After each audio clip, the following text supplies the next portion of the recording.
So hi everybody, I think we're going to get underway. Always 15 minutes late with kind of Swiss precision. But it's a more Spanish sense of time, but combined with Swiss precision. So late, but 15 minutes late.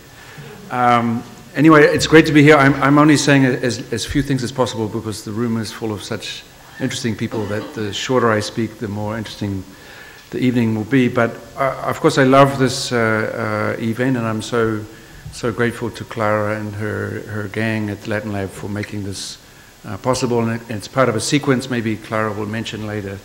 In my mind, of course, is Colombia and now Chile at Colombia. And I like also the division of urban projects, public space, and architecture. I would say a very controversial division. I mean, how do you make these divisions?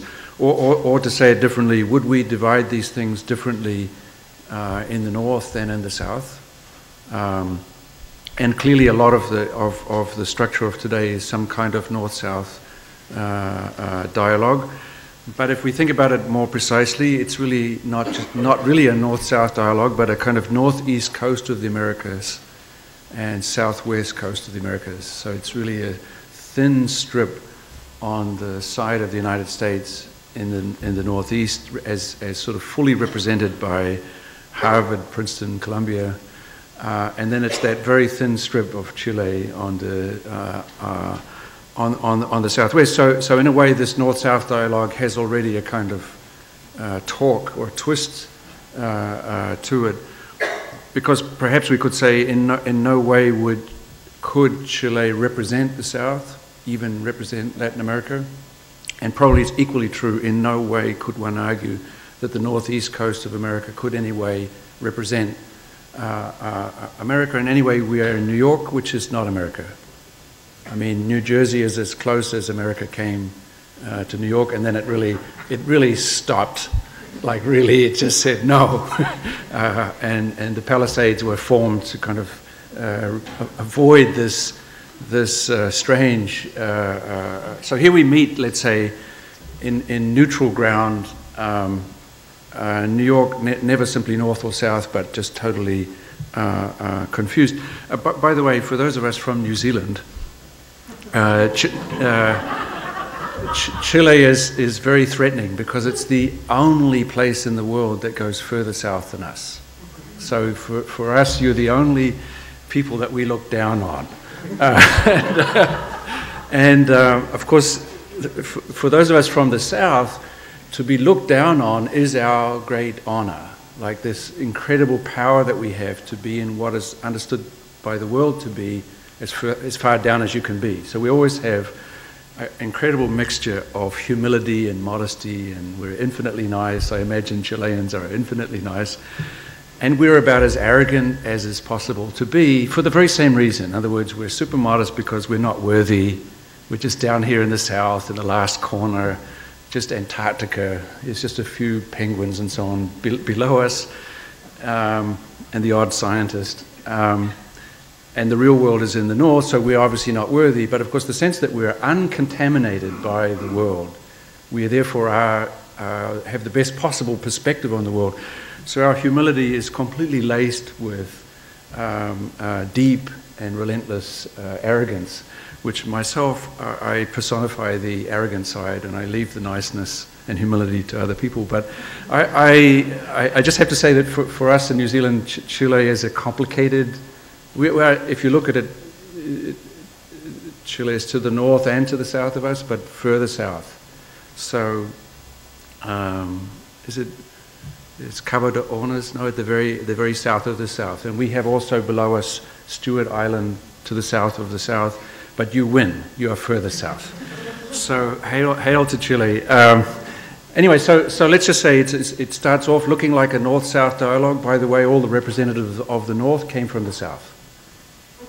Right? If you will notice one by one that the people who stand up to represent, almost everybody that stands up to represent the north, actually come from the deep south as well.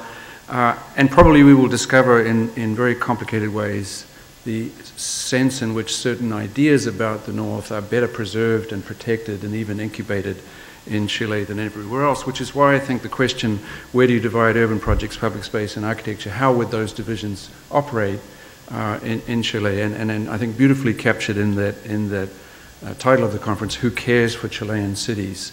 The question of who's the who, what is a Chilean city? It doesn't necessarily mean a city in Chile. What would be a Chilean city? And anyway, of course, the question that haunts all schools of architecture, what is a city? And to the extent that a city is perhaps simply a word for that which allows us to live together, and therefore always a question, the city is always the question, how would we live together? Presumably the concept of a Chilean city is a kind of concept of living together, a concept that would not necessarily belong to Chile itself, but would belong to a kind of discourse, as could happen in this room. Anyway, just once again to thank Clara and the gang for this wonderful event, and to introduce Cristobal Molina Baiza, who's the head of the architecture department of the Chilean Council for Culture of Arts. And I think probably Clara will let you know that there are a lot of different groups have come together to support this event, and there's a collegiality that's deeply built into the way Latin Lab works, and it's for those of you who are here today, it's really a pleasure, and I think it's great that Cristobal could almost be the sort of representative of the friends of this conference, and welcome to this room. It would be nice that at the end of this event you would walk out of this room and you would find yourself in Santiago, and just it seems to me technologically we're not far from that. And anyway, the question, what is a Chilean city, might help us to understand what is New York, because we don't know. We simply don't know. So I do think I would like to get rid of the assumption that somehow we are here in a place of knowledge, even if it's a university. This is a place of questions. We simply don't know really what New York is. We don't know what a city is. We might well learn something about that today, and that's why we're so appreciative of you being here. Cristobal, welcome.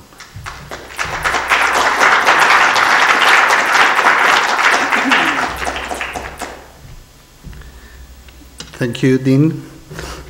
It is a great pleasure to have the opportunity to do a few remarks regarding our participation in this event and its conference called Who Cares of Chilean Cities, and the exhibition's answer from architecture, public space and urban projects that have been kindly organized by GSAPP's Latin Lab under the direction of Clara Irazábal and Alejandro de Castro, and curated by Francisco Diaz.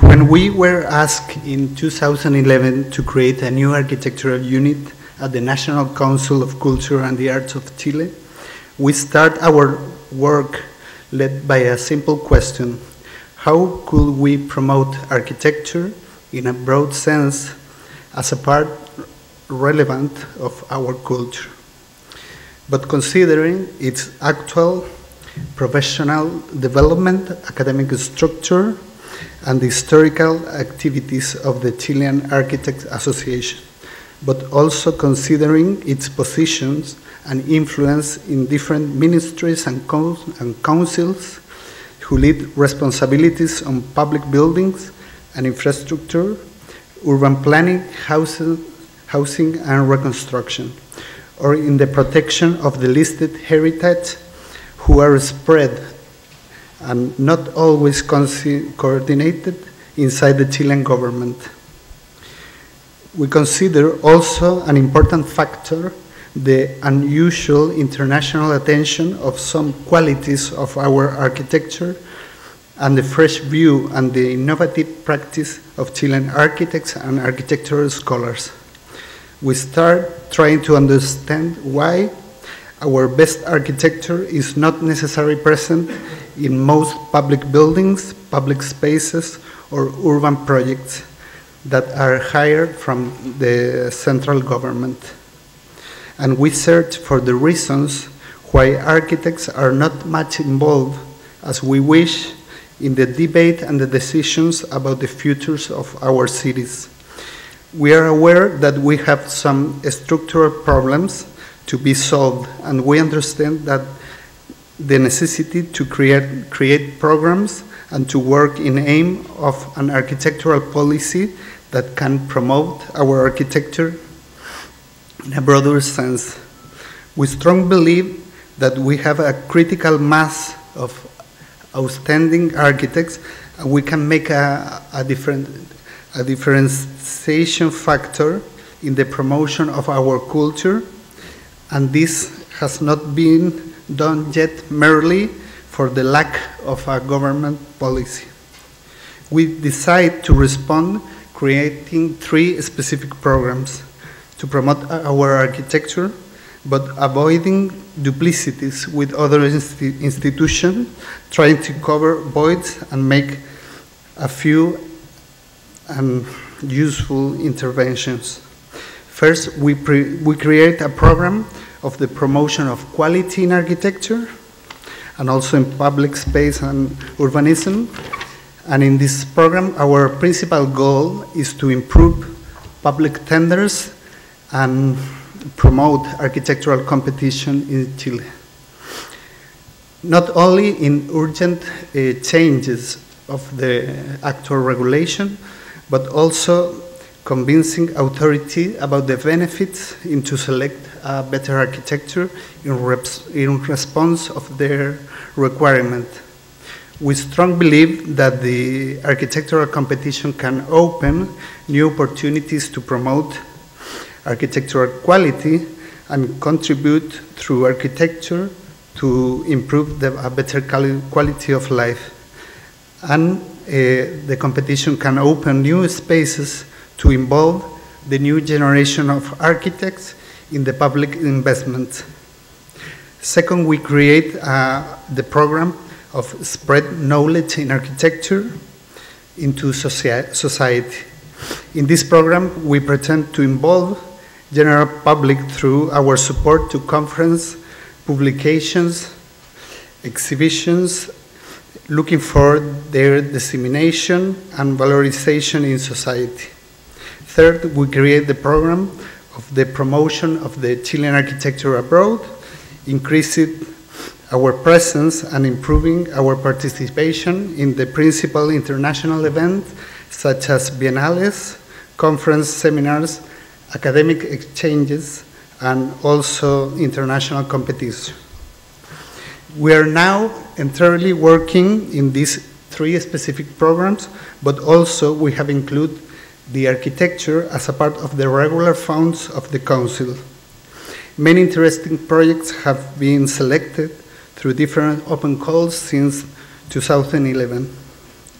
For this and many other reasons, we are now supporting this event because we understand this is a unique opportunity to debate through this conference the issues proposed by the organizers and curators, expanding new ideas and the discussion about Chilean architecture, public space, and urban projects. We strongly believe in the importance of increasing the academic exchange between GSAPP and Chilean architects and urban planners, and we look forward to expand this collaboration in the near future. Thank you.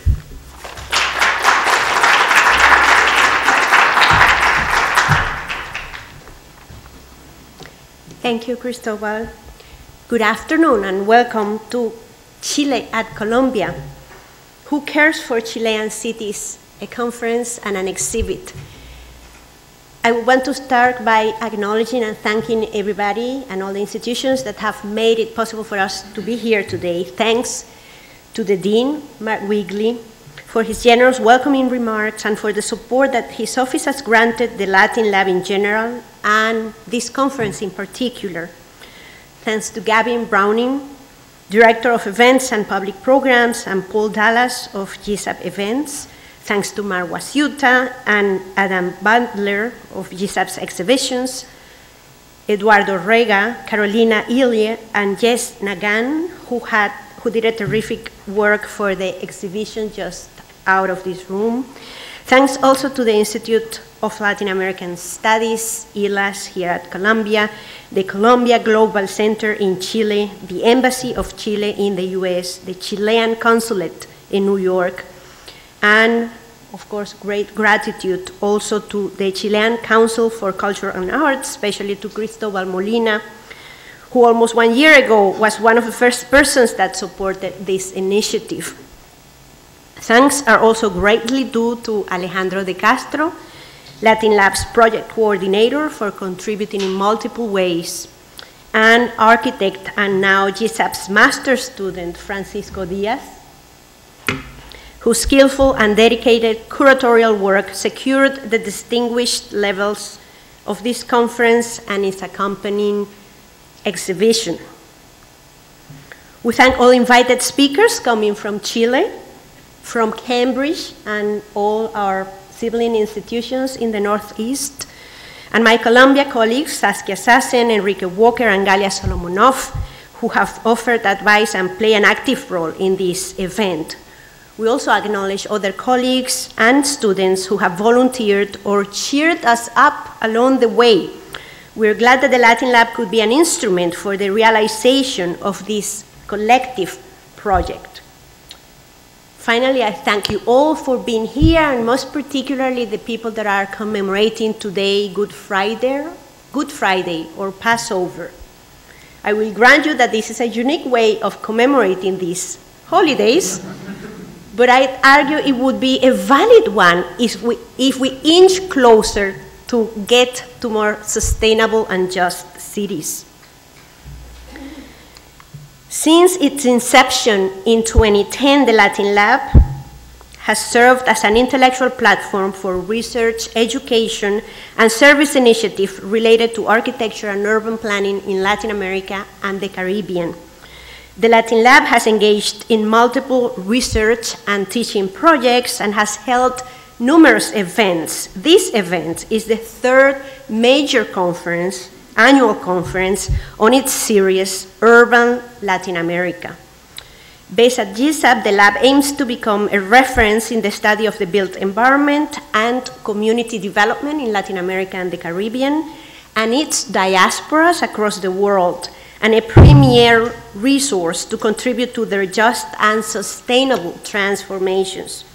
And it is this objective, to contribute to its just and sustainable transformation, that we gather us today to critically engage Chilean architecture, urban design, and planning. Chileans are frequently a little bit skeptics. When we were preparing this event, some Chileans asked us, why Chile? As if there were not obvious multiple reasons for us to be interested in Chile. Although now that I think about it, maybe they were asking us, ¿por qué Chile? Just to test out if we had noticed the many multiple ways in which we should be interested in Chile, ¿cachais? But seriously, why a conference on Chilean architecture and urbanism, and why now? You probably have heard the many debates about the so-called Chilean miracle. The fact that, according to Nobel Prize in Economics Milton Friedman, Chile has raised up economically due to the neoliberal policies that were implementing starting in the 70s. But then you have the other Nobel Prize, Amartya Sen, saying that it was not those policies, but instead the statist intervention that started to happen in the 80s that brought Chile to the level of economic growth that it is enjoying today. Whatever you're taking this fascinating debate, and that's actually not something that is trivial, the fact of the matter is that indeed Chile is having the greatest or the largest GDP per capita in Latin America today. And that's very important to notice here for the relevance that it has, or it should have perhaps, for the transformation of its cities. Chile is also well known and distinguished among Latin American and Caribbean countries, on the top of the list in matters such as education, health, quality of life, and its political environment. And the last decade have brought a lot of transformation to its cities, most particularly the capital. So much so that starting in 2002, we now talk about a district in Santiago as being Sanhattan, emulating Manhattan. Santiago as a global city. In 2004, they got 4 new urban highways, then a new subway system, a couple of lines for it, a new urban transportation system modeled on the BRT idea, and evidently a building boom that lasted almost a decade until we all got globally the fiscal financial crisis that we are into yet. And Chile, most importantly perhaps, could join, the first country that joined the Organization for Economic Development, Economic Cooperation and Development, the OECD in 2009, meaning supposedly that Chile is now a developed country and one of the richest in the world. Evidently, that all came at a cost.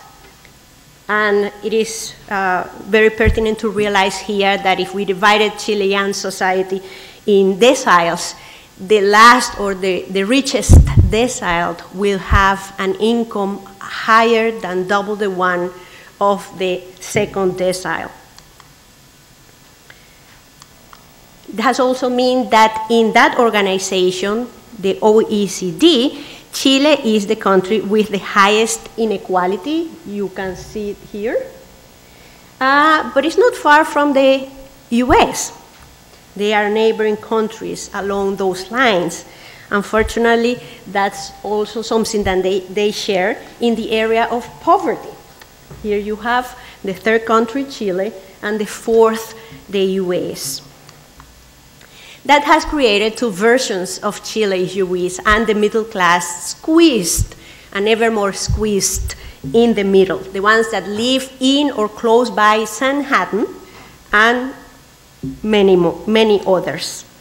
That also has its expression in urban segregation. Here in a map of Santiago, for example, we can appreciate the A and B sectors of society, or the richest ones, living in the northeastern part of the city, and in some gated communities in the suburbs at the fringes of the city. There is also the matter of perception. However the macroeconomic indicators go, if you ask people in Chile, do you think your country is progressing, you see that there is an appreciation that is not the case. And granted, since this is in 2010 and 11, this has perhaps been marked by the appreciations after the earthquake. But if you continue asking them how fair is income distribution in your country, Chilean would have the lowest appreciation of fairness along that line for the entire Latin America. If you ask them, how do you think your economic situation will improve, or do you think it will improve, is also at the bottom end of the spectrum. And then we have the issue of the earthquake. Evidently, the conference and the exhibit is not solely about the earthquake, but we have to touch upon it because it was a phenomenal waking call for the country. Even Obama had to express his condolences to the country. 8.8, some people say 8.9 at the Routler scale. It was not a minor thing. A lot of infrastructure was lost in urban areas, buildings of all kinds, national or regional infrastructure as well, opportunities for commerce, the systems of distribution in the country, a number of different types of ecosystems, most particularly watersheds and the sort, and a number of houses that were lost, most particularly the ones that were built in adobe outside the major city. So a time to assess, and today, 3 years after the event, we're still in that time of assessing and reassessing. Fortunately, though, we can say that the earthquake also put cities on the public eye. And it had to, right? Because of all the cities that were damaged to start with, and the type of damage that occurred. Look at, for example, and here the images will speak for themselves, Curicó, Chillán, Concepción, Talcahuano, Constitución, and Talca, a city that is perhaps very dear to my heart because we had a multidisciplinary studio that went there last week. And by the way, let me also welcome the delegation that we have from Universidad Católica del Maule, with whom we partner for this exercise. But the damage also brought a new light into planning. So a number of planning exercises have been undertaken in the country, and many, many cities now have new master plans, or how they call it, sustainable reconstruction plans. For example, in here, the case of Curicó, the case of Talca again, that is better known for us, the case of Constitución in the coastal part of Chile, a very interesting exercise on how to transform its coast to be more resilient to tsunamis. So the damage was not only caused by the earthquake, but also the tsunami that followed it. And we have to also acknowledge a citizenship renaissance that have happened in recent years in the country, where we have been, for example, seeing demonstrations of all sorts in public space against hydroelectric projects or dams, against economic isolations of some part of the country that is claiming for better regional planning, national planning, against the increase in the cost of utilities of different sorts, and most particularly, and perhaps more relevant for us in this audience, demonstrations in favor of public education and education of quality. Multiple demonstrations have happened along those lines, some of which have been very creative, such as in the case of this massive performance of a suicide for public education. And it is not just for public education, but for the type of education that Chileans want to receive, one that is critical and that not solely promotes the reproduction of the status quo. So what are we looking at in this particular juncture in Chilean history? Is it the fall of the model? It is at least, we have to admit, a revision of the model of the last couple of decades in the country. So it is evident that we're not here to romanticize conditions in the country, but instead we want to recognize critically and problematize the challenges that still persist. Yet in the midst of defiant conditions, there are multiple and courageous projects being implemented to construct a more just and sustainable city. Saskia Sassen, that is with us today, has told us that the city is a space where the powerless can make history. And if that is the case, then we will also have to admit that Chile is at the epicenter, pun intended, of this transformation in South America. So who cares for Chilean cities? How would a 21st century Chile be? And how can its architecture, urban design, historic preservation, planning and development contribute to its getting there? The speakers of this conference will put out productive ideas, experiences, questions, and most importantly, proposals on the table that are charting the way. So it is with great pleasure then that we come prepared for our first panel of the afternoon, and to introduce it, I'm calling on Francisco Diaz now. Thank you.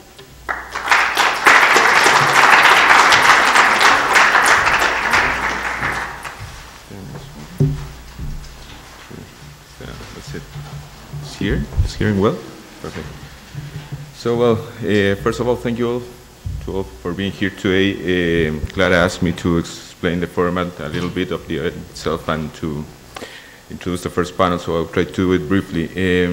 When we were thinking about this project, we were struggling to find out the connection between Chile and Colombia. I mean, of course, going beyond the possible institutional relation that a university might have with a country, the question was what aspect of Chile should be shown at Colombia, and of course, what Colombia can offer to a country like Chile. Then, of course, after long brainstorming sessions, we realized that the best connection will consider the best skills of both parties. On the one hand, GSAPP will provide a question, and on the other, Chile will propose the answers. Why? Well, because GSAPP is a school whose main ability is to raise questions instead of offering answers, and Chile is a country with a particular expertise in giving responses even without having the questions sometimes. So these are the rules of the exhibition that you can see outside this auditorium. However, as we're under the umbrella of a university, those answers cannot be so easily considered as the right ones. They need to be assessed by experts, then opening up an academic debate around them. So therefore, this is the idea of this conference.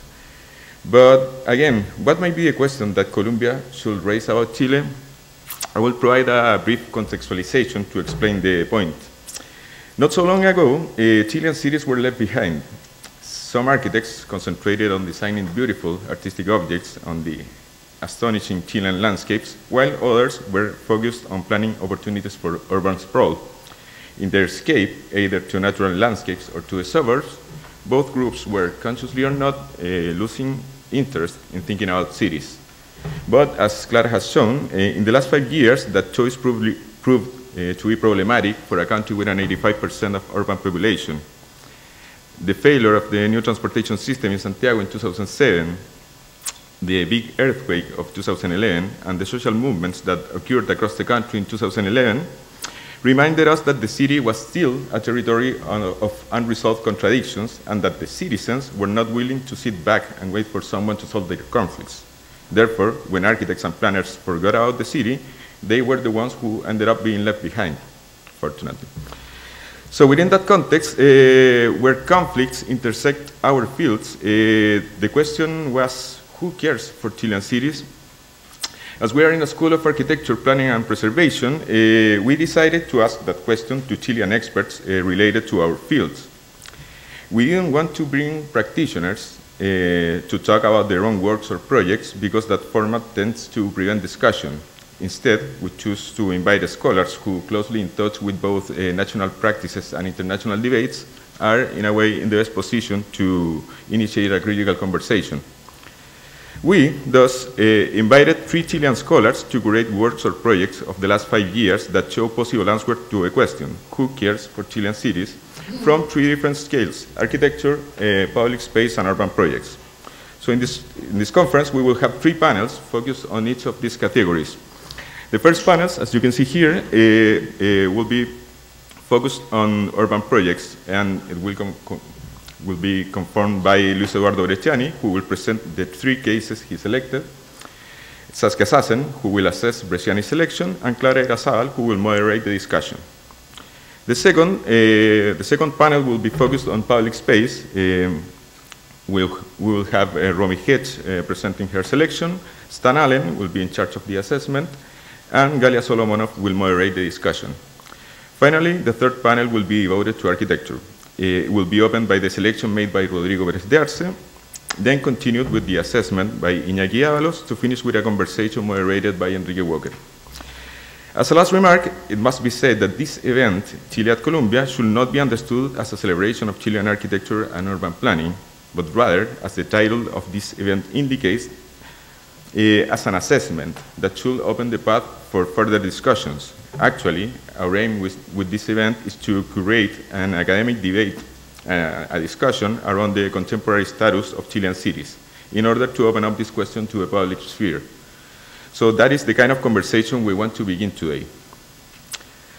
Thus, to begin with this conversation, I will introduce the first panel on urban projects. Through this category, we wanted to look for both urban planning projects and urban design proposals. The questions related to this category are, what are the particularities of designing and implementing urban projects in Chile?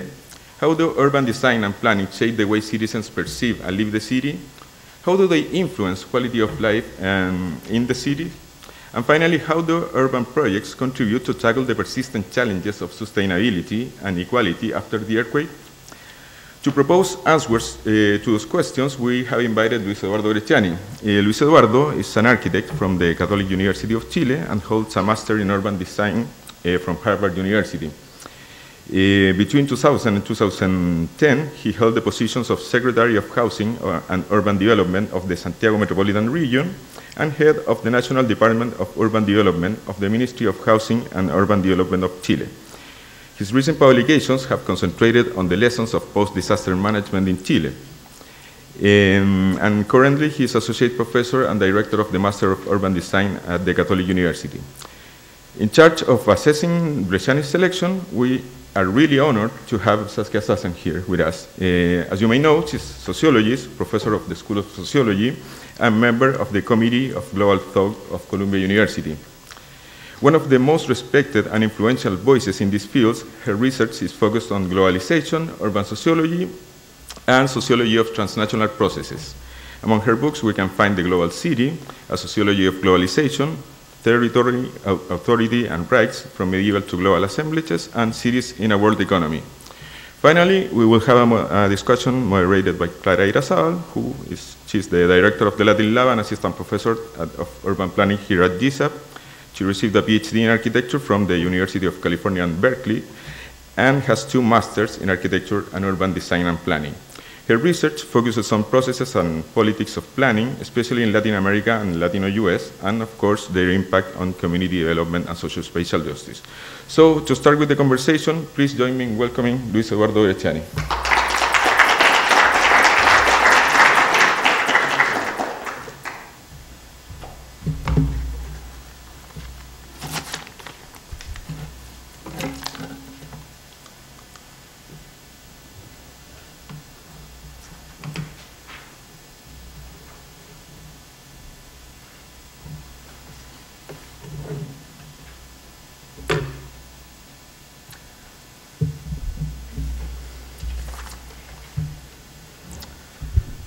Well, first of all, I would like to thank the invitation of the Graduate School of Architecture, Planning, and Preservation of Columbia, the Columbia Global Center, and the Latin Lab. So I'm very pleased to be here to share ideas and to think not just about what happened in Chilean cities, so what is going to happen in the next time in Chilean cities.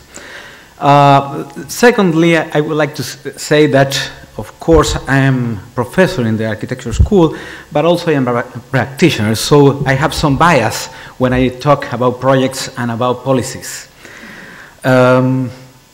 First, well, really Clara made a lot of the work because many of my slides are talking about the same issue that Clara showed before. So I'm going to try to go very, very fast on that. Well, it becomes a commonplace to say that in the 21st century, that the 21st century is the era of cities, since most of the world population is living on cities right now. Although Chile showed high urbanization levels, a strong economic growth, as Clara showed, and social improvement on social conditions, the vast majority of urban communities still show degree of discontent with the quality of Chilean cities and the equity in the distribution of the benefits. So what is the quality of urban design in Chilean cities?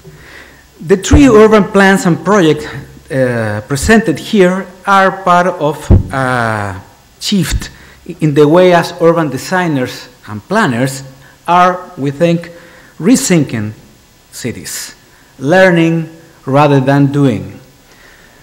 Put it in context. I'm going to make some remarks about what Clara already said. Chile is well known as a neoliberal model because of what happened in the 80s and in the 90s. After the military dictatorship of Pinochet in 1990, Chile recovered his democracy and social agendas, but maintained a free market economy strongly based on deregulation, privatization, and private initiatives. This model produced a city of market-driven urban design and planning, public and private partnership in infrastructure provision, and a subsidiary government role in the production of housing and services.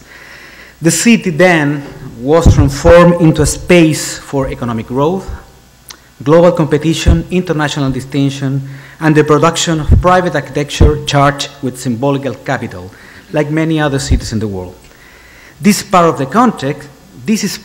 part of the context that produced in recent years a new demand for more inclusive and democratic development process.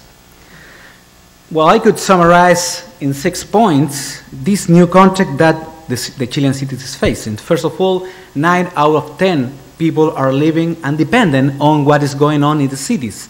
Second, income and urban inequalities are one of the highest in Latin America, that already Clara mentioned. Oops, sorry. Third, social segregation is increasing and not decreasing really in major cities, despite the success in reducing poverty and housing deficit, with almost 100 reduction of informal settlement. Four, demand for greater democracy beyond voting because of the high centralization and privatization of urban governments. Five, a strong regional growth due basically to the growing community export sector, and in terms of public transportation, a decrease of public transportation because of the increasing use of the car. Car trips grow 8% annually versus 2.5% in public transportation. 3 projects that are the cases of this change, this seminal change. Then what happened? In Chile, the attachment between cities and citizens does not depend only on the quantity of infrastructure, building, and services, but increasingly depend on the projects, the process of design our urban spaces, the long-term resilience, and the citizen control over the collective space. The most explicit manifestation of this change is expressed today in 2 central social demands: citizen empowerment and urban equity. The selected plan, the Regeneration National Plan for Poor Neighborhood, the Recovery Plan for Disaster-Affected Coastal Communities in the Bio-Bio region, and the integration of mass transit with civic space in Santiago subway expansion plan represent this shift in focus towards a city with more equity, democracy, and resilience. I think they have in common a renewed emphasis on planning and urban design as a comprehensive, democratic, and sustainable process to expand the sense of public. The first case, the metropolitan subway expansion, 15 stations. Well, in 2007, the Chilean government started the most ambitious, I say, mass transit plan in Latin America for the city of Santiago, called Trans-Santiago, for a city of 7 million inhabitants. The concept was to change a former polluting and congested mass transit system based on private competition between lines for a centrally designed system based on public concession without competition, fair integration, and BRT corridor connected with bus feeders and the subway. Although the Santiago subway, with its 103 kilometers long and 108 stations, was one of the most modern, efficient, and largest in Latin America, before this year, 2007, only satisfied 15% of the total public transportation trip in Santiago. Because of the social segregation of the city, low-income groups needed transfers to reach their neighborhood, and they were unable to pay 2 tickets, so they only used buses. The system came into operation in February 2007, showing from the first day failure to accommodate the demand, mainly because of the design problem and the total people rejection of transfers, which create a strong social conflict. People wanted to return to a system of direct connection without transfer and to the consumer, quotation, rights to choose any bus or any line. Given the shortcoming of this system to meet the expectation of the people, the quality and efficiency of the subway system, along with the release of tariff, well, it was, if you pay the bus, you don't need to pay the subway for 2 hours, led people to use more than ever the metro, generating high congestion and the complete failure of the collective spaces and access. Because of this, because of this complex integration of the metropolitan mass transit system, since 2007, subway passengers grew by 77%, which is a very, very strong increase on demand. This change, this is the map of Santiago with the major parks, and this is the former subway system. This change, which in some way democratized the access to the subway system, led Metro, the subway company, to increase his investment in the extension of the network, 23 more kilometers and 50 stations in 4 years, and the expansion of the expansion of the station and the transformation of this station in a true civic centers that improve urban experience, the transfers, and the waiting line, like this station in Maipú, Plaza Maipú, which is one of the main projects designed by Metro. The architects of this station is Mobile Architects. One of the leading architects is here in this room. In response to the increasing congestion of the system and the reduced quality of the station, Metro include, of course, a new emphasis on urban design and civic space to deal with the new demands, like here, like in this station in Maipú, like this station in the upper areas, Escuela Militar, increasing the relationship between public space, mobility, access, especially.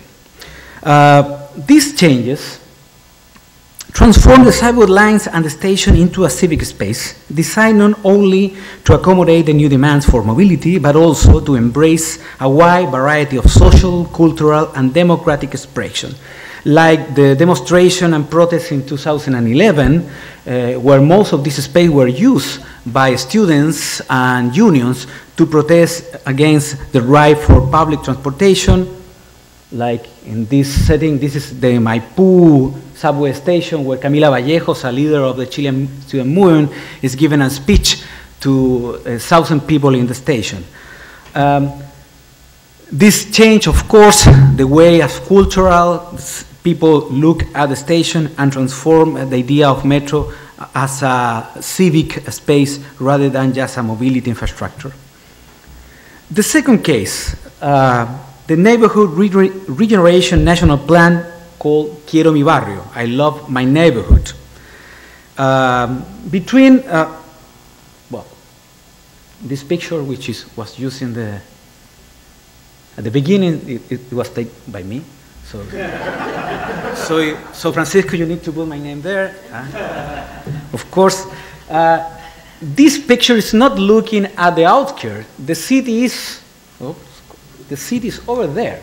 The outskirts are here. This is the urban growth boundary. So this is a major area of public housing with public space, with infrastructure, with roads.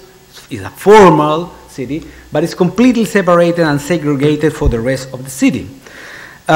Between 1990 and 2007, Chile was able to successfully reduce the deficit on housing Throughout a very efficient system of demand subsidies and public procurement of massive public housing construction, the country was able to eradicate informal settlement and deliver home ownership.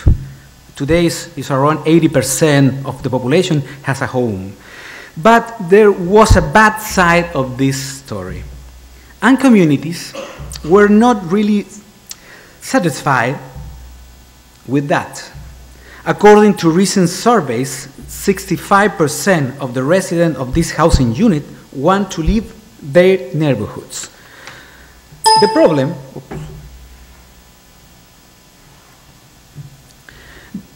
the housing policies, along with the deregulation of land market, were not able to reverse spatial social segregation, decreases social cohesion, and decayed physical condition of low-income neighborhood. In some way, we, the governments and the Chileans, we reproduce a new kind of slum, not the one of deprivation of property, urbanization, and housing, but the one with deprivation of social integration and access to public goods. This image of Santiago shows the concentration level of low-income families. The dark areas are the most segregated ones. That's the area where live most of the upper income, where we live. And the rest of the area, the darkest ones, are where live the lower income and are located the public housing, the public housing projects. This plan, this is showing the difference between middle income, lower incomes, and upper incomes.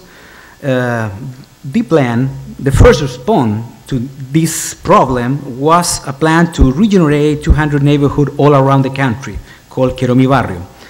This map shows income distributions and the areas where most of the projects were located. In Santiago, there are 76, around 80 projects designed with the communities. It's all around the main areas where the low income and the public housing are located.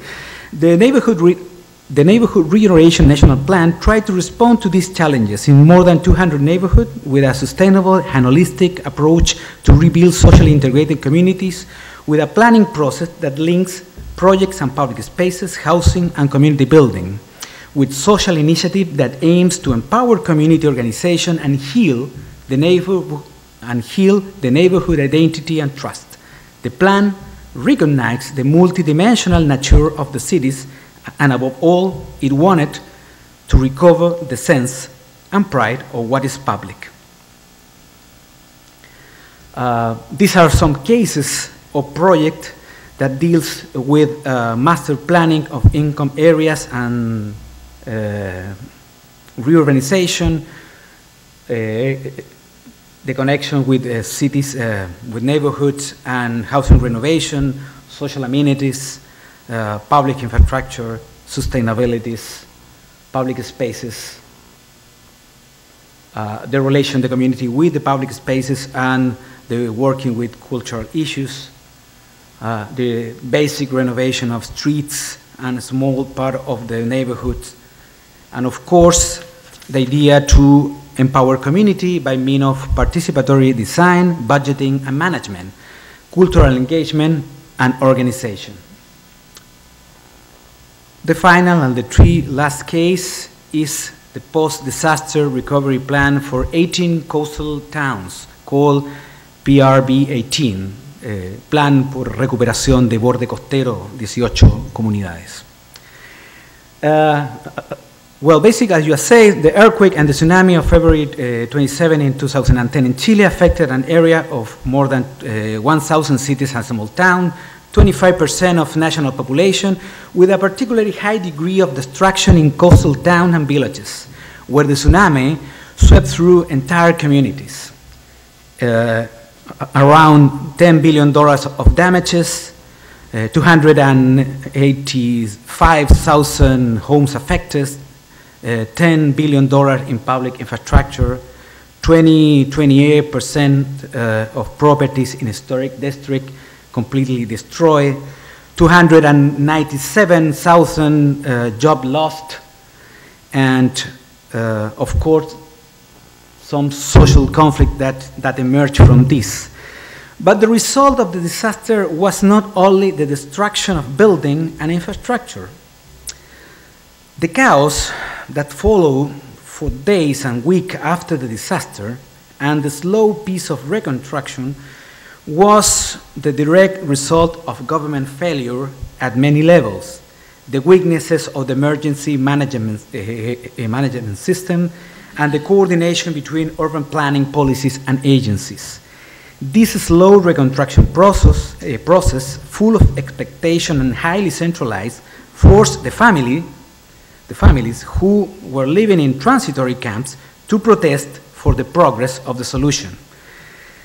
The PRB 18 was a way, at the beginning, to deal with this social and urban expectation, lack of decentralization and piecemeal planning.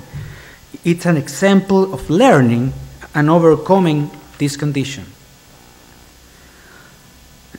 Among the most affected areas, the 18 towns in the region of Biobío suffer the great devastation. That area where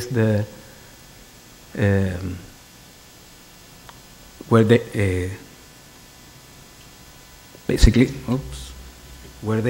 epicenter of the earthquake, very close to these towns, and the post-disaster recovery coastline cover an area of 260 kilometers of coastline, planning for the recovery of town ranging for 600 people, cities over 170,000 inhabitants, like the port of Talcahuano. The innovation of this plan lies, from my point of view, in its comprehensive and territorial vision that integrate under one regional task force, regional planning and community participation with hazard mitigation, land use planning, urban design, housing, job creation, and sustainability issues to ensure the future resilience of this community and the healing of the damage created by the disaster. This is the case of the Chato, where people were working on deciding what are the best way to deal with the reconstruction and the master planning. And this is the master plan designed by them. The master plan, like this other, integrate highly participatory housing, reconstruction, public space, mitigation works, and cultural programs, like this mitigation work in the beach of the Chato. And this housing built in some kind of way to deal with tsunami effect in the coastline. Finally, to end, towards the just city, I could say, we are thinking the new role of urban design, facing these changes.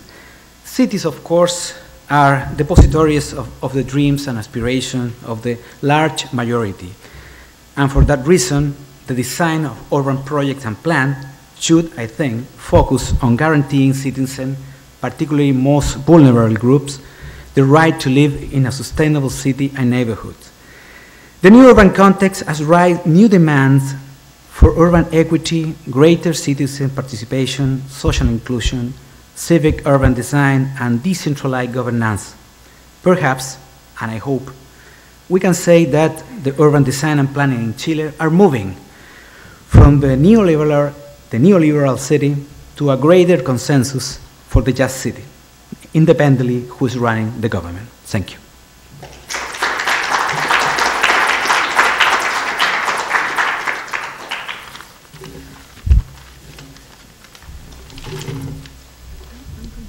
Thank you very much, Luis Eduardo. Yes, I'd like to invite you to sit here with Saskia Sassen, and we'll have some 15 minutes or so of comments by her. Muy bien. Bueno, fantásticos el esfuerzo, digamos. And I'm going to, of course, speak in English. You know, I cannot fully judge, frankly, the projects. These are complex. They are highly interactive spaces because people are part of the event. So what people make with it, and that is what you were also describing, I think, is a critical feature. So I just am pulling out a few dimensions, and really this is the first time I see this. So it's not like I have studied it in detail. But from your very excellent presentation of these three cases, what I see is a beginning point in each that is a bit of a disaster, perhaps. And then how partly people, through their insistence, through their mobilizing, and then probably some very nice planners, I mean, there must have been some, you know, other actors, begin to transform that.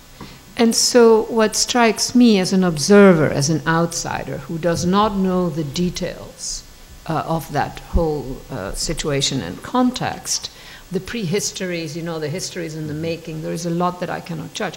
But what strikes me is that there is something about openness that is either already part of the design or that is extracted by the necessities of the place, by the actions of the people. I find that a very interesting point. I think that if you don't have that possibility, you are not talking about a city. You're talking about some version of a built-up terrain, like an office park, endless rows of the same buildings, or endless rows of housing. There is no complexity there, and there is no openness in those settings. So it just struck me as very interesting, that possibility. And your ending thought about, you know, moving from the neoliberal city to the just city. It seems to me that you're right in thinking that one can see their possibilities. Now, I want to bring in a few other elements and go back to this incredible Sanhattan, right?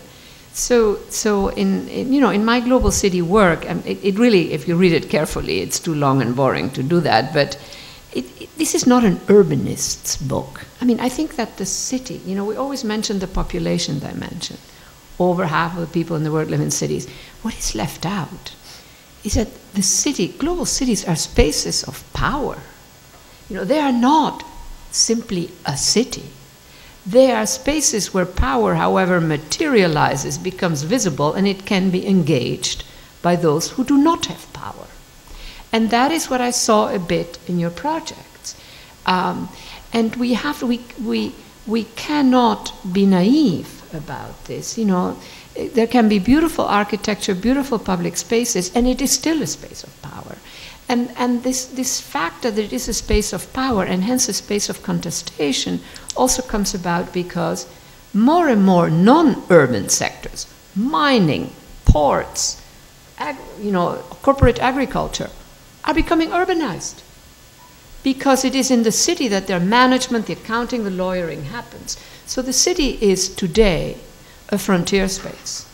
It's a space where actors from different worlds have an encounter.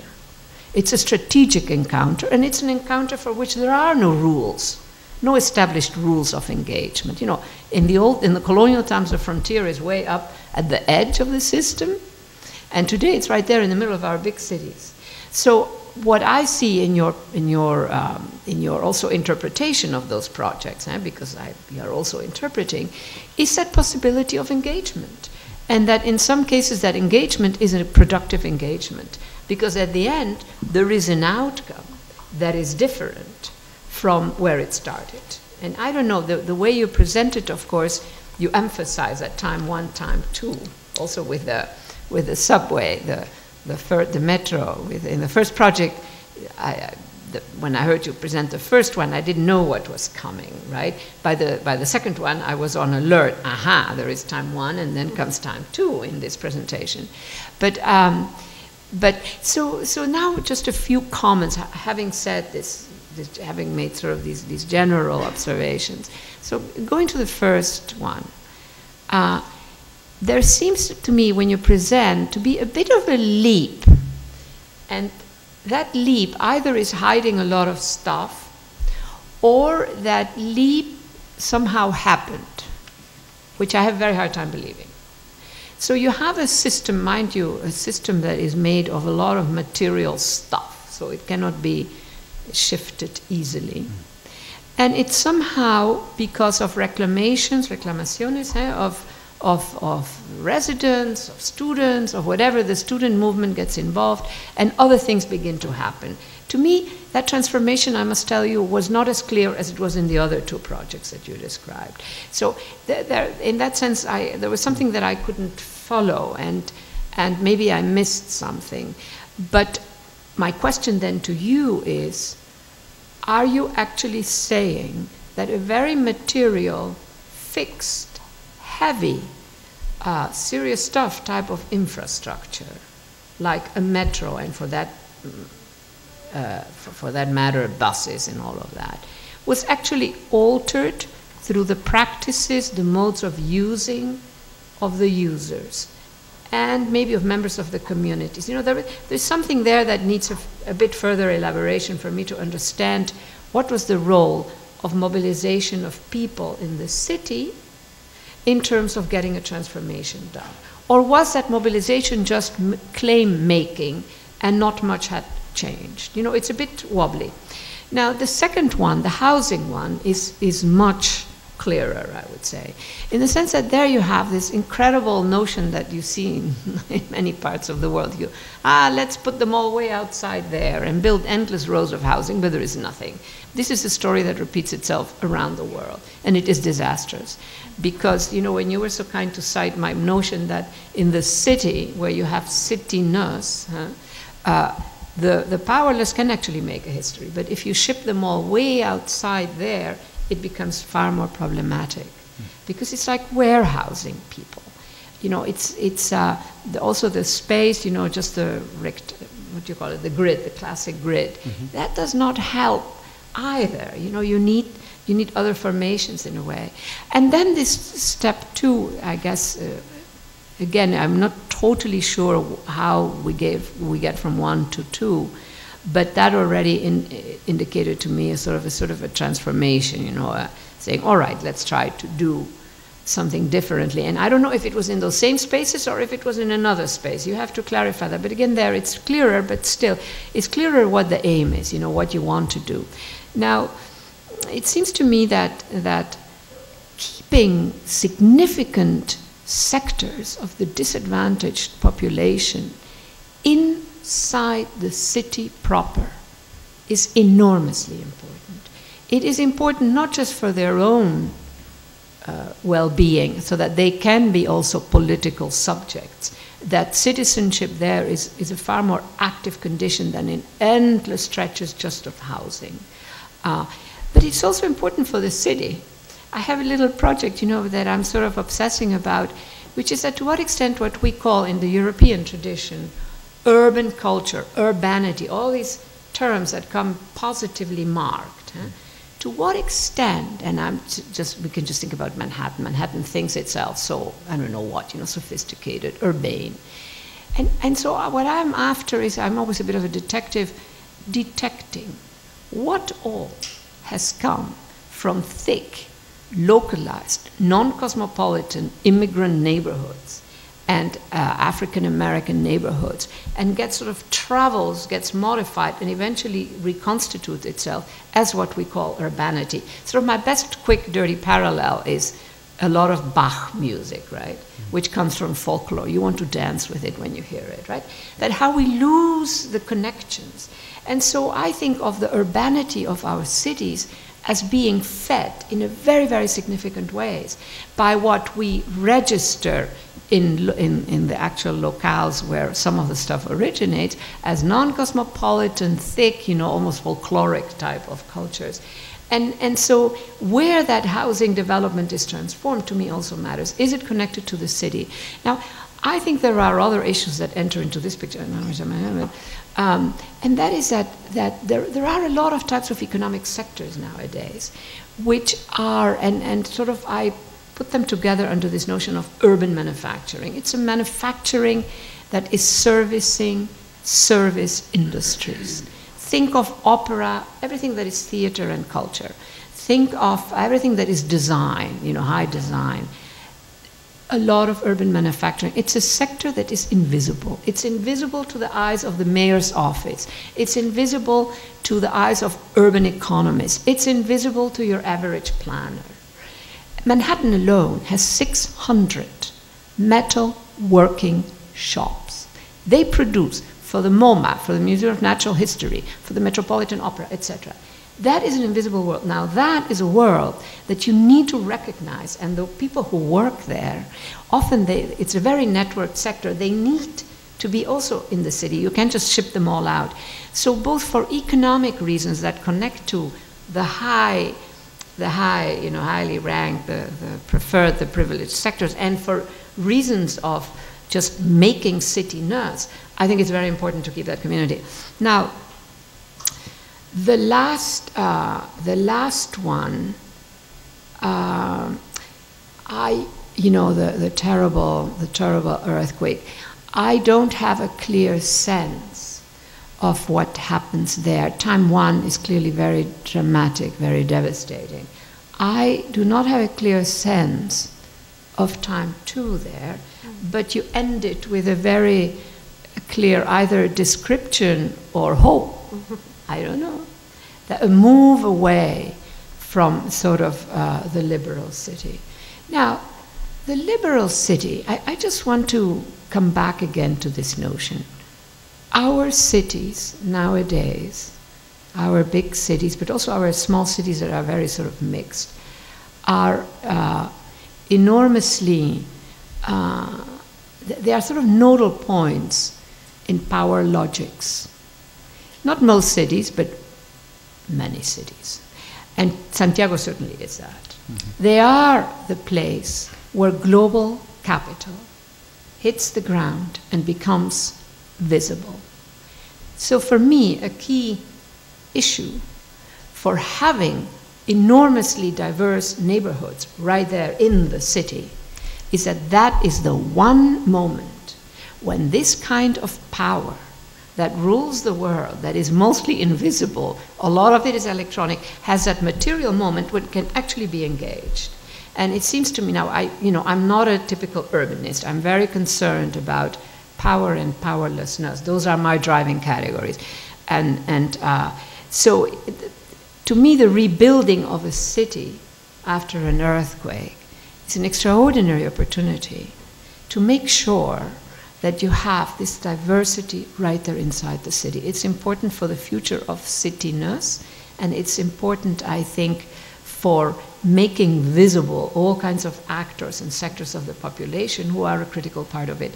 Now, I wanted to, there was one final point I wanted to make, and right, it is a general point, and so it comes back to this notion, are we beyond the liberal city? I am very disturbed by the current period. I'm maybe not as optimistic as you are. And so my new big project is called Expulsions. I think we're way beyond more inequality, more poverty. We're on the other side of the curve, and we need to name that. And for me, it's expulsions. We're expelling. And we have a sort of a shrunken number, share of the population, share of little, et cetera, et cetera. So what we do with our cities today, how we plan them, how we design them, how we transform them, how we regulate in ways that enable the less powerful to also be part of that city, to me is a strategic element. It's not just urbanism. It is about life itself, I think. Now, finally, final point for me, and there then comes this whole question that you didn't quite mention, which I thought was interesting. How do we deal with the environment? If we're rebuilding after an earthquake, by God, we need to bring in all that we know, which moves into laboratories of biologists, and it's all over, the knowledge that we need to deploy in building and rebuilding a city. And a lot of what we know about biological capabilities that we can use to replace what we now make in factories is stuff that people in the at the neighborhood level can use. You see, it's not just big corporations that have to then deploy it. That happens too a bit. But so, a final question I have for you really is made up of two things. When you say we have gone beyond the neoliberal city to the just city, do you think that you're overlooking something maybe, you know, that has to do with the spatializing of economic power and, you know, and secondly though, I believe that if we do this seriously, if we seriously bring in many diverse people, diverse communities, diverse neighborhood sub-economies into the space of the city, we actually can begin to at least produce a more diverse city than the Sanhattan, whatever that you know, place that you pointed out. Anyhow, these are just some thoughts and questions. Thank you very much for a great presentation. Thank you.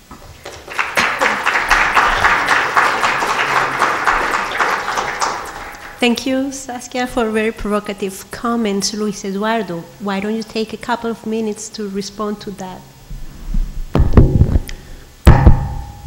Well, first of all, thank you, Saskia, for your comments.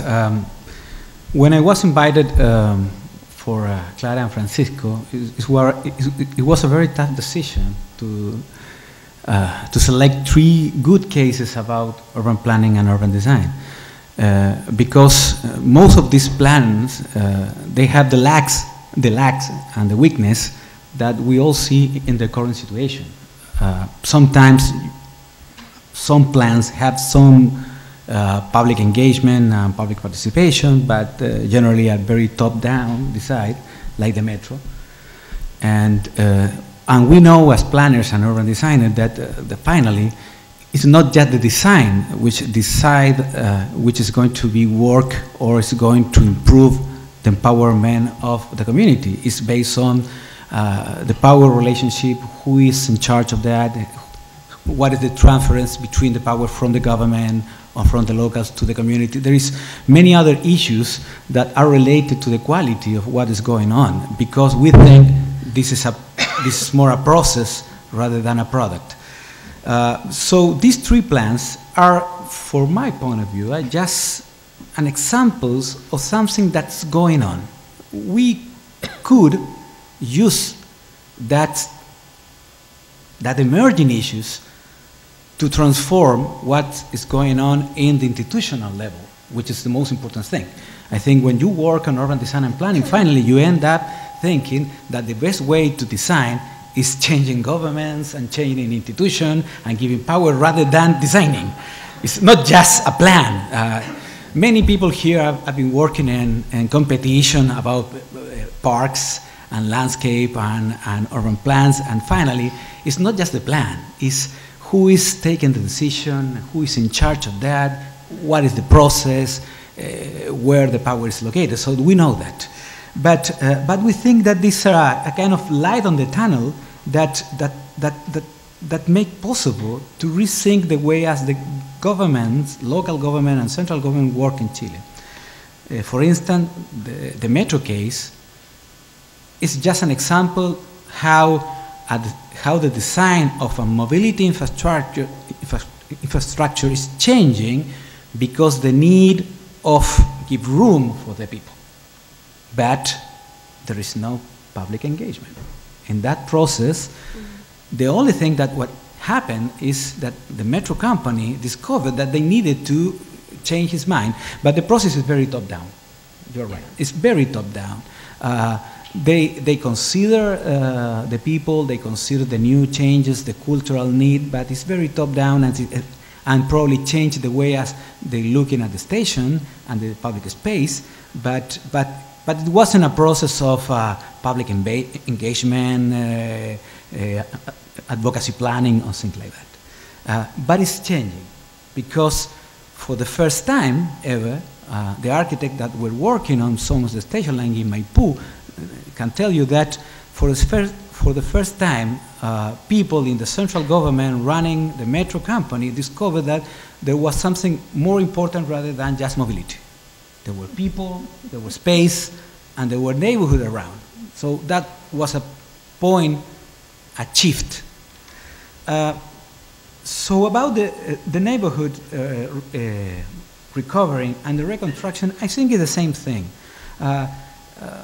Those are processes led by government, very top-down, but during the process of designing and applying the investment and working with the people, the process and the people were changing the way as the government was working. So it's still a very top-down in terms of the decision, but create new capabilities on the community that were not before. So now, people on those recovered neighborhood in the most poor areas in Santiago or in other cities, and people working on the plans for recovery from the earthquake, they are dealing with government plans, public budget, but the main result is they are learning. They are learning how to deal with government. They are learning how to design. They are learning the importance of housing location, public space, land use planning. So in the process of working with government officials and dealing with these problems, this basic problem, people are learning how to deal with that. So from my point of view, it's creating a new kind of leadership that possibly, maybe not, possibly in the next years, is going to create a kind of citizen that are more aware of what's going on in the city and more aware about the importance of public space, housing, land use planning, because in Chile, till now, most of urban planners are very top-down. Yeah. They think from the scratch and from the creative thinking and from the data. And generally, most of the schools that teach planning, in my school, there is a weakness on learning, on teach capabilities to deal with people, rather than to deal with data or research. So what is I think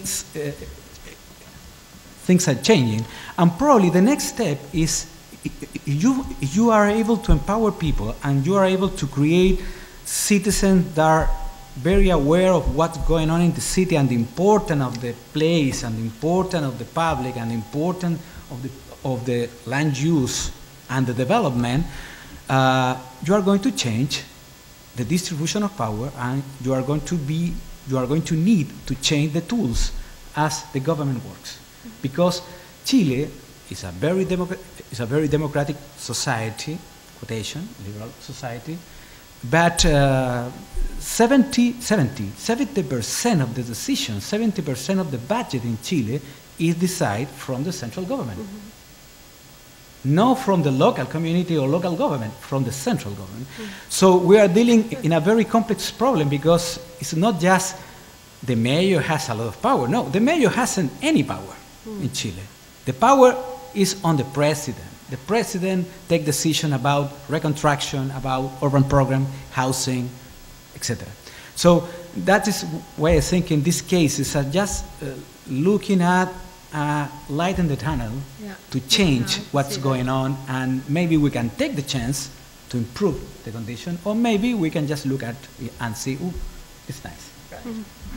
Can I just say, I think that final point that you make is extremely important. I think that material practices actually matter, and they have trajectories. If people begin to participate and make decisions of how it should be built and how the transport lines should be, that really matters. That constitutes part of a subjectivity, you know, of the citizens. So I think that is a very important issue.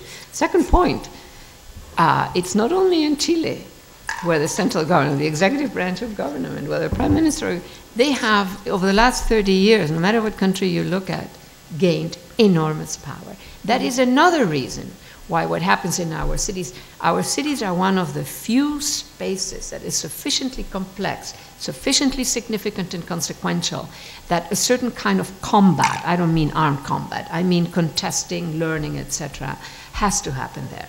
We don't have that many other spaces. Sure, we have cyberspace, you know, but still, the city matters enormously. So those material practices that enable, that people learn, etc., etc. They learn about the government, they learn about building a house. Extremely important, yeah.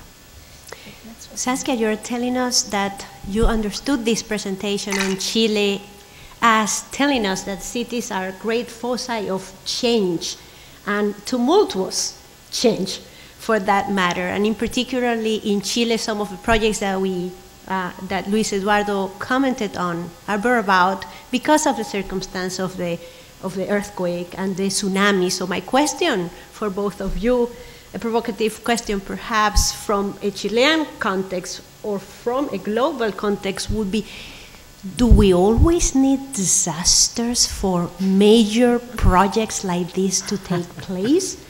And I'm not referring solely to natural disaster, but social upheavals as well.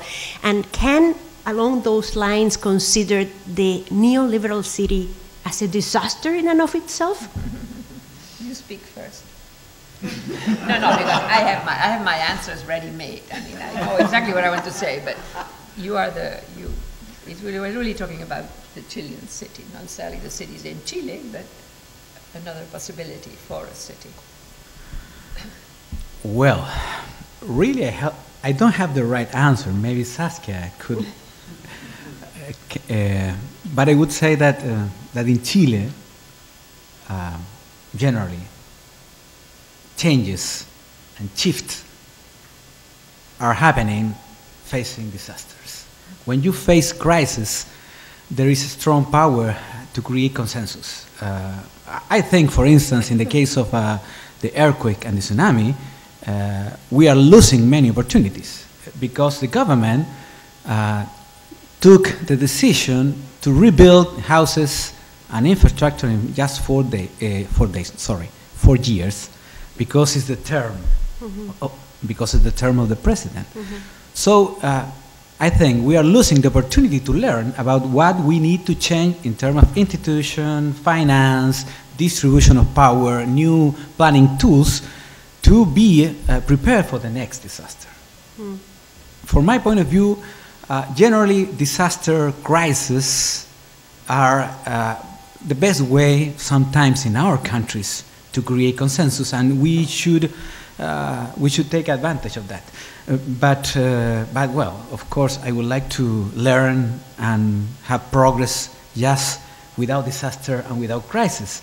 But it's very difficult to have consensus in terms of changes in institutional power, because giving power and reorganize the government and creating new tools is a very tough decision when you're working in a political point of view. So disaster make the right environment for that. Saskia? Well, I think it's almost lazy to think that we need a crisis to make a change. It is true, a crisis is an opportunity, but that's lazy thinking, I would say. Now, it's also important to notice that we misuse crises, often because it's like the financial crisis is of course an example that comes to mind, because the average politician, the average citizen say, too complicated, we delegate what to the experts, and the experts are of course the financiers themselves. But look, when an earthquake devastates a whole built-up area, then it becomes a must. But to make it work, and I think you have said it indirectly, it means that we have to be prepared. It takes work. We have to do our homework. I always have said that about no hacen sus deberes los políticos, they all finance too complicated, telecommunications too complicated. No. It's all, we really can understand it. It is understandable. And I think that the work of preparing is continuous. And that is why I think that schools of architecture, planning, etc. they're just one. They're not everything, but they're one very critical space because you learn. And I think also that the environmental crisis is a critical vector that must include people, and that is an occasion for people to learn and to gain a certain type of command. So, now you ask in between another question, is it legal? In many ways it is, yes. It is terrible. That is why I spent so much time researching that stuff, because it is a massive intervention. It has environmental consequences, political consequences, social consequences. In between, some upgrading happens of infrastructures, etc., you know, which it all looks good. The visual order is better than the deep order of those cities. And, but I keep coming back, you know, maybe because it's a bit of a, I don't know, I believe in dialectic, you know, dialectical thinking, dialectical processes, and it's my European, Argentinian maybe upbringing, but so I think that precisely because power needs our cities, it is an opportunity, but that's not a crisis like when an earthquake devastates everything. That's a far more complex set of continuous interactions. So people in cities can do stuff, they can learn, they can mobilize, they can contest, they can stop certain things. Till now it has been a very one-sided battle, I must say. The powers that are enormous. But I do think that there is work to be done and there is stuff to be learned and that participation makes form. That is why I think the Occupy movements are very interesting, because you develop capabilities. It's not just about manifesting on a weekend. You hope for good weather, and it's like that's good too, I think. But occupying is really hard work, and you learn, you acquire. And the final point here is, I think you alluded it with other language. I think that we, the citizens, have become consumers of our citizenship mostly. You know, in our liberal democracies, etc. And we have to become makers, you know, of our citizenship. And some of the elements that you described really have that stuff in. I find that it has that bit in it as well. All right. There's very rich material with what we have on the table to open it up for some comments or questions. Please keep them brief. Yes. Saskia, you said it's basic to say that the only way of changing is with challenges, with earthquakes. Can you give us some with samples? With a crisis. Right. That's it's lazy to think it that way. So what I want really to hear is some samples in which those changes happen, but without a crisis. Well, in a positive way. That's a very good question. When I say it's lazy to wait for a crisis, it's that, okay, they take care of wiping it all out, and now we come and rebuild. But then you have, like you say, your government also very quickly then makes all these decisions. We have to be prepared for a crisis, so to speak, so that we can implement a transformation.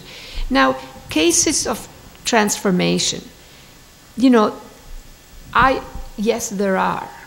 They are not easy to explain shortly, because a lot, when it comes to urbanized space, these are long trajectories, right? So you have to find. So I would say so there are many, let me finish my sentence. There are many instances that are caught up in these long trajectories. Huh? So I would say that the working classes, you know, of the early 1900s, when you look at Red Vienna, they did great stuff, and that stuff is still there in terms of housing. I'm assuming that architects know what I'm talking about, right? So these are glorious examples. Europe has a lot of these very, very good examples, I must say. Now, another example for me, a very different example, is a working slum, where people arrive, they roll up their sleeves, they make their house, they make an economy, you know, they develop capabilities, and eventually some of these slums become regularized and they become more doable stuff. The La Salada, the big market in Latin America, it's a very imperfect in Argentina, no? La Salada, you know what that is, the biggest informal market in South America. They are making stuff. There's also exploitation, but it's a network situation. People are actually on alert. So, and in today New York, little things, but they take work, you know, and you don't need urban agriculture. You know? So these are all little interventions.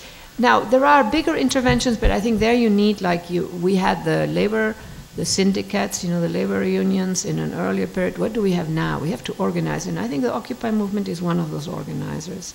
I also think that certain struggles where planners were involved, where you get the right kind of stuff, in France, you have quite a few neighborhoods where now there is a lot of attention to the environmental question, very, very well done.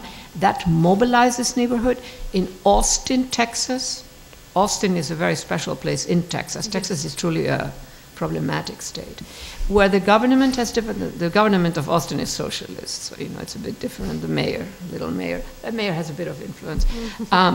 They have given subventions so that at the neighborhood level, small firms at the neighborhood level can actually begin to, this is a complicated process in terms of using certain bacteria, etc., to prevent greenhouse emissions. You know, but it's an endless, but it is not enough, clearly, because we have the neoliberal city, you know, in its full splendor. But I think all of that mobilizes. Now, final answer, this is a difficult question. So I ask myself, how does power come down? You know what? Often it comes down not because the superior power brings it down, but it comes down because it abuses its own power. And so that is what I mean, that one has to be prepared. You know, a certain system begins to collapse, and we see in some of these cities we're beginning to see the degradation. Most of the poverty in the United States today is in suburbs. It's the degradation of the suburb. That's a space for intervention, you know, urbanize those spaces. So when you begin to look at it with that map, you know, sort of if you want a global map of hyper-urban sites and what can be done there, what is happening, what are the downward and thinning out of the urban tissue where some intervention can be made. It could be an urban farm, it could be a kind of a little village effect, you know. Things like that. And when you look closely, there is a lot of stuff happening, but you know, it's so micro, so little, that we don't have a real sense of all these little mobilizations. But that is one example. Another question or comment? Yes. I would like to ask about the connectedness in the architecture, the role of the public space for the connectedness of citizens or entities, because the condition of network is not free from loops. What is then the role of sort of public space and centralized broadcast of this liberal ideas? Will you comment on that, the idea of connectedness and public space? Luis Eduardo? Well, first, I would like to say that I completely agree to wait for a big crisis is very lazy and it's an error, I think. But I think we have to be aware about the small crisis. I think we are living all times with a small crisis at the level of the street, neighborhoods, people, and that's what the crisis that we are dealing generally from the design perspective. For us, it's completely impossible to deal with big crises because we are not part of the United Nations or president of the government, and we are dealing with people. So from another point of view, we have to be aware about the small crises that happen in the public space, about the connectedness, about problems that make people aware needs and need to relate connections and opportunities and resources. And probably that's one of the roles of the planners and the urban designer and landscape architects and architects in the future. It's not just the design of the solution, but also the connection between these resources, these small crises, and these problems that are able to create new solutions for all problems. So I believe on crisis, but in a small crisis, because we are, like us, like in the body, we are always feeling some small crisis. We don't need to have a mass attack or to go to the clinic or to the hospital, but we need to be aware what happened with our body, in the same case with the city. And the way to deal with that is learning about and reading what's going on there. I think, from my point of view, as an urban designer, one of our problem of maybe of education, that we were prepared to provide solutions rather than to listen and rather than to discover problems and linking opportunities and resources. So I completely agree about the question. I think we have to learn about the small crisis and connectedness between resources, peoples, and solutions. Let's take those two comments at once, please.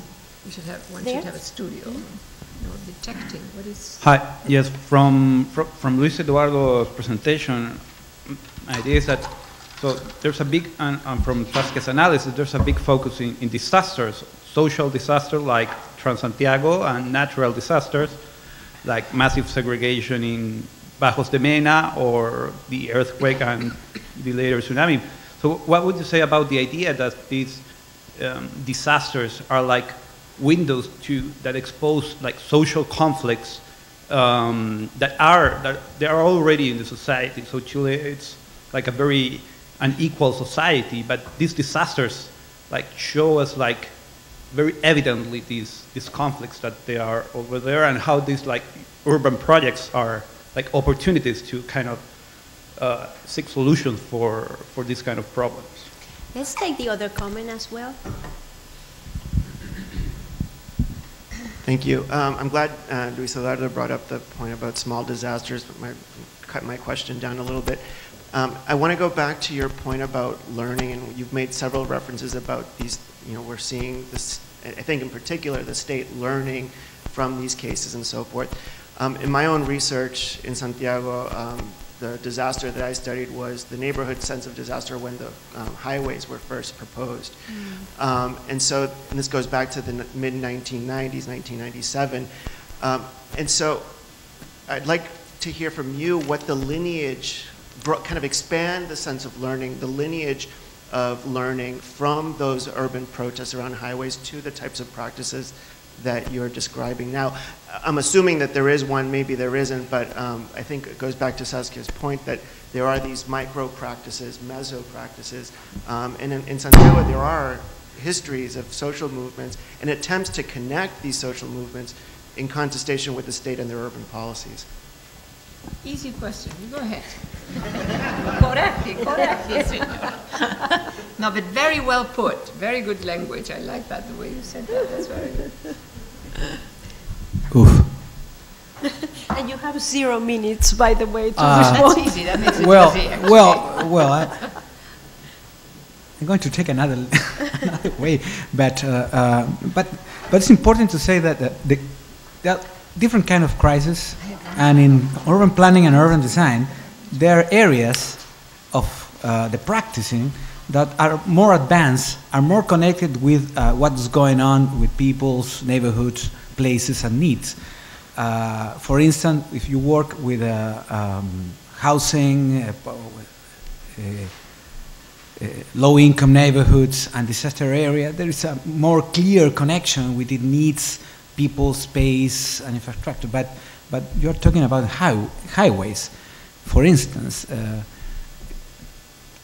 Probably in that area, in the area of infrastructure provision, like highways, and of course, mass transit too, we are very, very, very, very in the beginning. It's a very top-down decision. It's basically based on private and public partnership, which was the buzzword during the 90s, and is still a buzzword today in Chile. And recently, just recently, the Ministry of Public Works in Chile, for instance, is understanding that the provision of infrastructure is not just a way of dealing with the finance. How to finance something when you don't have money? Then you privatize. It's a shortcut. Now they are discovered there's something called level of service. So people are not just needing a highway or a metro station, they need a good service because they are consumers. That's the complex point. Because they are consumers, they are dealing with services. So now we are just at the beginning that Ministry of Public Works and engineers are thinking that there's something more than financing, there's something called level of service. But we are very, very far from dealing with the connection between infrastructure, mass transportation, highway construction, and what's going on in neighborhoods and the city.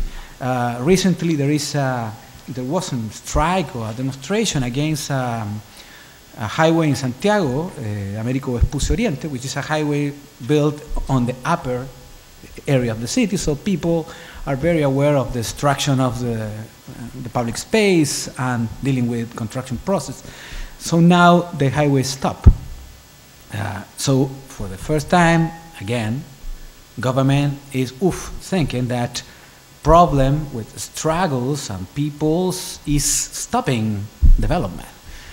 But I think from this point of view of this presentation, you mentioned infrastructure, highway construction, we are probably 20 years ahead of what we need in terms of the involvement of the community, the connection with land uses, the connection with mass transportation, the comprehensive way of dealing with transportation issues, for instance. We could continue conversing with Eduardo and Saskia for the rest of the afternoon. I'm going to give you the last short word, but just let you know that we have a lot coming up in the conference. Saskia. No, I don't want the last word. I just want to pick up, because I think this is an important issue. I want to combine your question with the other question that somebody asked here before. So I think that there are two vectors that those who work on cities, I don't think of myself as an urbanist, but still I work on cities, need to develop. One is a temporal frame, struggles, across generations. We tend to think in terms of the government's temporality, 4 years, 60, whatever it might be, will I get budget, will they change the politics? And the other one is a scaling effect that is horizontal. So New York City prides itself with having 112 farms.